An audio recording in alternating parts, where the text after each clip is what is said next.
আসসালামু আলাইকুম বন্ধুরা, শান্তির ব্লগ অ্যান্ড রান্নায় সবাইকে স্বাগত। আশা করছি সবাই ভালো আছেন। তো প্রতিদিনের মতো আবারও চলে এসেছি আর একটা রেসিপি নিয়ে। আজকে আমি করে দেখাবো নলেন গুড়ের পায়েস। তো এখানে আমি চাল নিয়ে নিয়েছি। আমি এখানে গোবিন্দভোগ চাল নিয়েছি আর এটাকে ভালো করে বেছে নিয়েছি যাতে ধুলোবালি না থাকে। তারপর আমি এটাকে এখান থেকে 3 মুঠো নেব।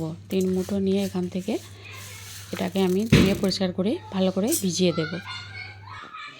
তো এখানে আমি 3 মুঠো নিয়ে নিয়েছি।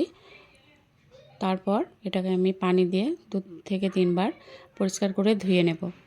এইভাবে করে পানি দিয়ে ধুয়ে নেব। 2 থেকে 3 বার এটাকে ভালো করে ধুয়ে পরিষ্কার করে নিয়েছি। এরপর আমি এখানে আবারও অল্প পানি দিয়ে এটাকে আমি 10 থেকে 15 মিনিটের জন্য ভিজিয়ে রাখবো। আর এদিকে দেখুন দুধ নিয়ে নিয়েছি। আমি এখানে 500 প্যাকেটে 2 প্যাকেট মানে 1 কিলো দুধ এখানে নিয়ে নিয়েছি। এরপর আমি দুধটাকে একটু জাল করে নেব। তার জন্য আমি এখানে একটা স্টিলের পাত্র বসিয়ে দিয়েছি আর এর মধ্যে একটু পানি দিয়ে দিলাম যাতে দুধটা নিচেই মানে পুড়িয়ে না যায়। তো এরপর আমি দুধটা এর মধ্যে দিয়ে দুধটাকে আমি একটু জাল করে একটু ঘন করে নেব। তো এইভাবে বেশ কিছুক্ষণ ধরে দুধটাকে আমি জাল করে ঘন করে নেব। তো বেশ কিছুক্ষণ ধরে এটাকে জাল করে নেব। একটু ঘন হয়ে আসলে এটাকে নামিয়ে নেব। তো দেখুন এদিকে একটা কড়াই গরম করে নিয়েছি আর এর মধ্যে আমি দিয়ে দেব 1 চামচ ঘি। কড়াইটা গরম হয়ে গেছে, এর মধ্যে আমি দিয়ে দিলাম 1 চামচ ঘি।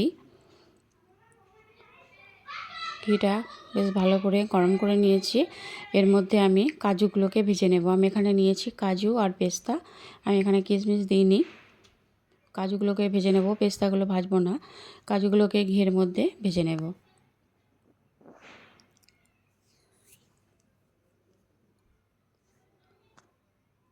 খুব বেশি এটা ভাজবো না, হালকা একটু কালার চলে এলে এটাকে নামিয়ে নেব।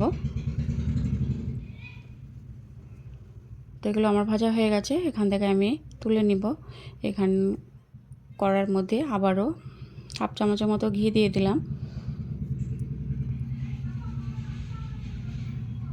ঘিটাকে একটু গরম করে নিয়ে এখানে আমি যে চালটা ভিজিয়ে রেখেছিলাম চালটা এর মধ্যে দিয়ে চালটাকে ভেজে নেব।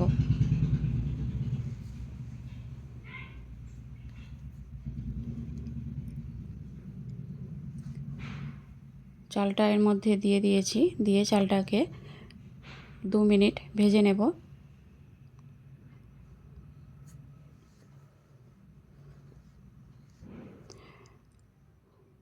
চালটা দেখুন এখানে ভাজার পর খুব সুন্দর একটা গন্ধ বেরিয়েছে।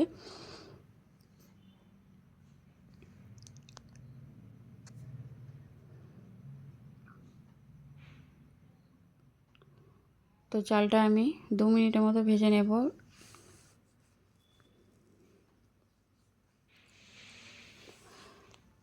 বন্ধুরা, শীত চলে যাওয়ার আগে খেজুর গুড়ের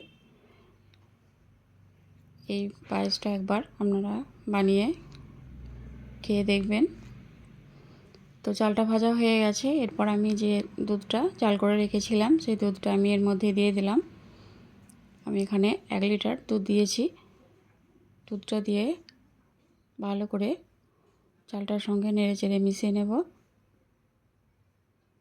আর এটা বারবার নাড়তে হবে, না হলে নিচেটা লেগে যেতে পারে বা পুড়ে যেতে পারে। তো দেখুন এটা ফুটতে শুরু করেছে, এভাবে বারবার এটাকে নাড়তে হবে।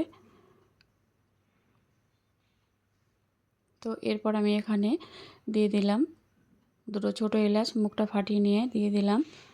আর আস্তে আস্তে দেখুন দুধটাও ঘন হয়ে আসছে আর চালটা মোটামুটি সেদ্ধ হয়ে গেছে, অল্প একটু বাকি আছে। তো দেখুন অনেকটাই ঘন হয়ে গেছে আর চালটা মোটামুটি সেদ্ধ হয়ে গেছে। এই দেখুন এখানে চালটা সেদ্ধ হয়ে গেলে তারপর এখানে আমি গুড় দেব। এরপর আমি এখানে দিয়ে দেব হাফ কাপ গুঁড়ো দুধ। এটা দেওয়ার চেষ্টা করবেন, গুঁড়ো দুধটা দিলে এটা আরও বেশি টেস্টি হবে খেতে।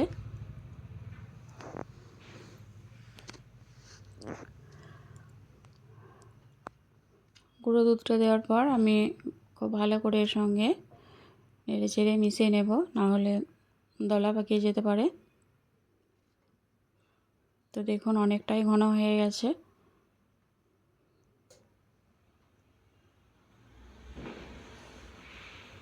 আর চালটা মোটামুটি সেদ্ধ হয়ে গেছে। এরপর আমি এখানে ভেজে রাখা কাজু আর পেস্তাগুলো দিয়ে দেব। আপনারা চাইলে এখানে কিশমিশ ব্যবহার করতে পারেন, অনেকে নারকেল দেন। আমি কিন্তু শুধু কাজু আর পেস্তা দিয়েছি। এটা দিয়ে আমি এটা ভালো করে নেড়ে চেড়ে মিশিয়ে নিলাম।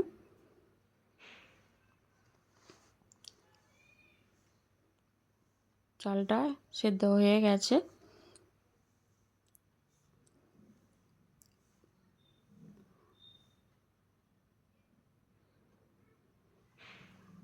এরপর আমি এখানে এই দেখুন দেখে নেব চালটা সেদ্ধ হয়েছে কিনা।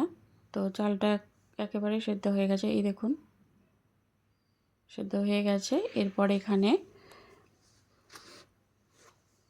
যে খেজুরের গুড় সেটা দিয়ে দেব। আমি এখানে এই বাটি মাপ করে 1 বাটি নিয়েছি। আপনারা মিষ্টিটা আপনাদের প্রয়োজন অনুযায়ী দেবেন, বাড়িয়ে কমিয়ে নেবেন।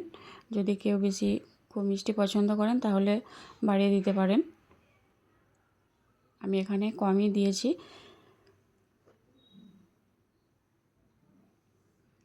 কারণ আমার বাড়িতে সবাই খুব একটা মিষ্টি পছন্দ করে না।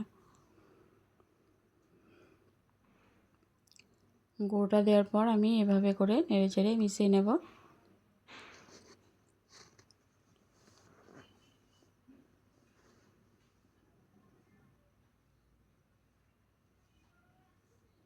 তো এরপর আমি এটাকে ফুটিয়ে নেব একবার। তো দেখুন এটা হয়ে গেছে, এই দেখুন এর থেকে আর বেশি ঘন করব না। তো এরপর এটা গ্যাস আঁচটাকে বন্ধ করে দিলাম। তো দেখুন এটা আমার রেডি হয়ে গেছে।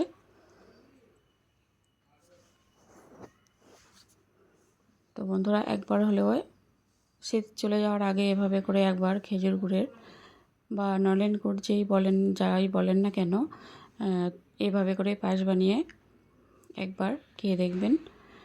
আর বন্ধুরা রেসিপিটা কেমন হয়েছে অবশ্যই জানাবেন। এই দেখুন দেখতে অনেকটা লোভনীয় হয়েছে। তো আজ এই পর্যন্ত, দেখা হবে পরের ভিডিওতে। ভালো থাকবেন, সুস্থ থাকবেন।